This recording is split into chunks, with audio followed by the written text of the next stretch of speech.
Hello everyone, and welcome back to our B2 English series. I'm Emma, and today we're tackling something really important. Hey there, I'm Jake. And when Emma says important, she means it. Today we're reviewing all the perfect tenses in English. That's right. By the end of this lesson, you will have mastered every perfect form in English. Did you notice what I just did, Jake? I did. You used the future perfect. You will have mastered. That's a tense a lot of learners avoid. Exactly. And we're going to make sure you stop avoiding it. So Jake, before we begin, how have you been preparing for this lesson? I've been reviewing my notes all morning. I've already gone through every example twice. I think I'm ready. Wonderful. 2 perfect tenses in one answer. Let's get started. So, the perfect aspect in English. It exists in 3 time frames: past, present, and future. And each one has a simple form and a continuous form. That gives us 6 perfect tenses in total. Present perfect, present perfect continuous, past perfect continuous, future perfect, and future perfect continuous. Now, the key idea behind every perfect tense is connection. We're connecting 2 points in time. Either we're talking about the completion of an action before another moment, or the duration of an action up to that moment. Right. So if I say I have finished my homework, the completion happened before now, but it has relevance to now. Perfect example. Completion plus relevance equals present perfect. And if we want to emphasize duration or continuity, we use the continuous form. I have been studying for 2 hours. The action started in the past and continues. That's continuity in action. Exactly. Now let's hear all 6 tenses in a real conversation. Jake, imagine I'm an old colleague you haven't seen in years. Jake, I haven't seen you in ages. How have you been? Emma, what a surprise. I've been doing really well, thanks. I've just moved back to London, actually. Really? When did that happen? Last month. By the time I arrived, I had already lived in 5 different cities in 3 years. 5 cities. That's incredible. Had you been planning to settle down for a while? Honestly, yes. I had been traveling for work non-stop, and I realized I needed some continuity in my life. I completely understand. And what about your projects? Have you finished that book you were writing? Almost. By December, I will have written the final chapter. And by next summer, I will have been working on it for nearly 4 years. 4 years of duration. That's real dedication. I can't wait to read it. Thanks. I'll send you a copy as soon as it's done. Brilliant work, Jake. Now, let's break that conversation down for our listeners. Sure. The first one I used was I've been doing well. Present perfect continuous. It shows continuity from the past until now. And then you said I've just moved back. Present perfect simple, with that lovely word just, emphasizing the recent completion of the action. Then you asked when did that happen, which was past simple. Why didn't you use present perfect there? Excellent question. Because once we ask when, we're locating the action at a specific time in the past. Present perfect doesn't work with specific past times.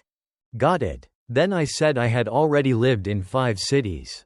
That's past perfect simple, showing the sequence. Living in 5 cities happened before arriving in London. Sequence is the key word there. Past perfect always shows that one past action happened before another past action. Then I had been traveling for work. Past perfect continuous, showing duration up to a point in the past. Right. And finally, the 2 future perfects. By December, I will have written the chapter, completion before a future point.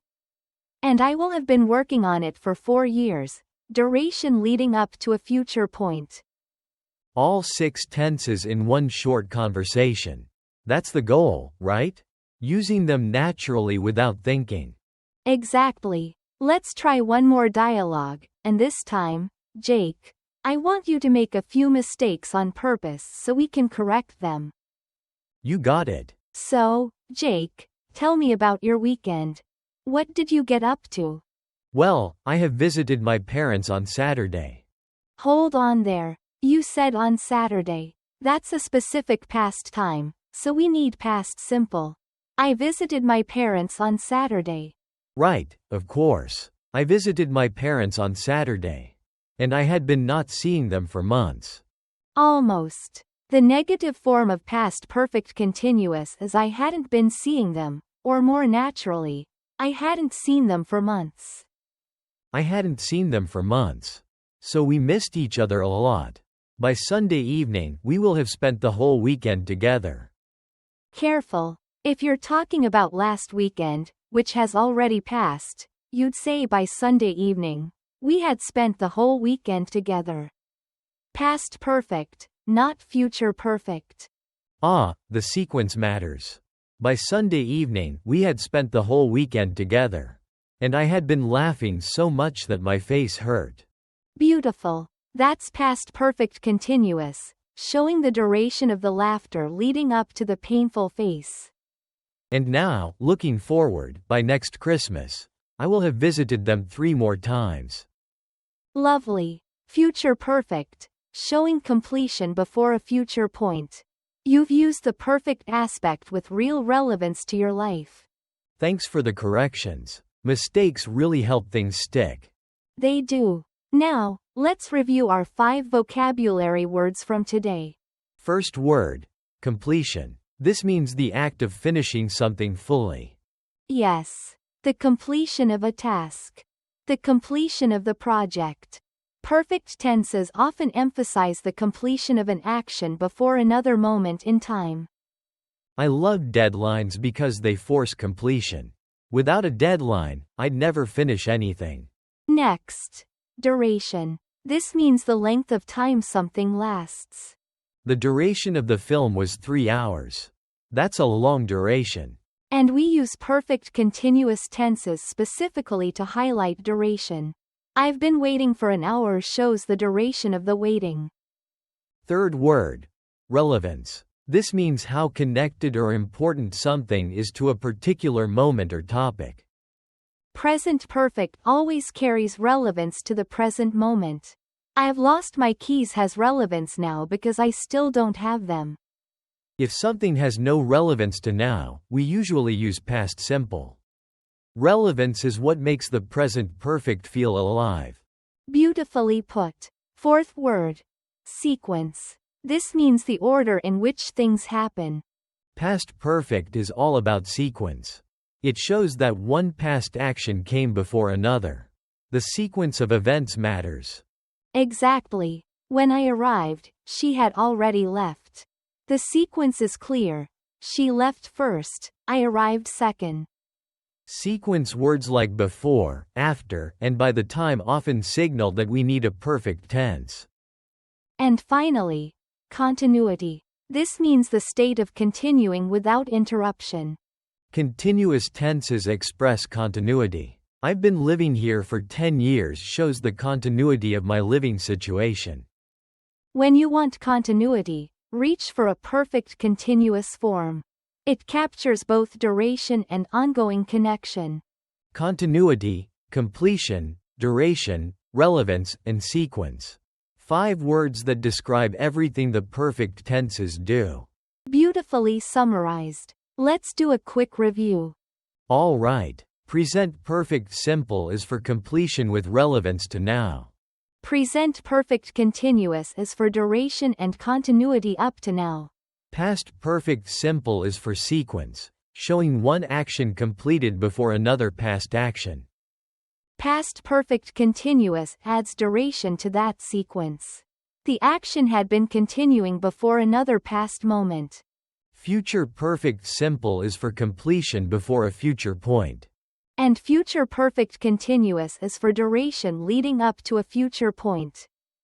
6 tenses, all built on the same idea, connecting 2 moments in time. Listeners, here's a small challenge. Try to write one sentence using each of the 6 perfect tenses about your own life. The relevance to your real experience will help you remember. And don't worry about being perfect on your first try. By the end of this week, you will have practiced all of them many times. Notice that future perfect, by the way. Jake's been sneaking them in beautifully. I've been doing my best. Well, that brings us to the end of today's lesson. You've now reviewed every perfect form in English. And in our next lesson, B207, we'll be moving on to mixed conditionals. We'll explore how to talk about hypothetical situations that mix past and present. If you had studied today's lesson well, you would feel ready for that one. See what we did there? Mixed conditional sneak preview. Until next time, keep practicing. Goodbye for now, and happy learning.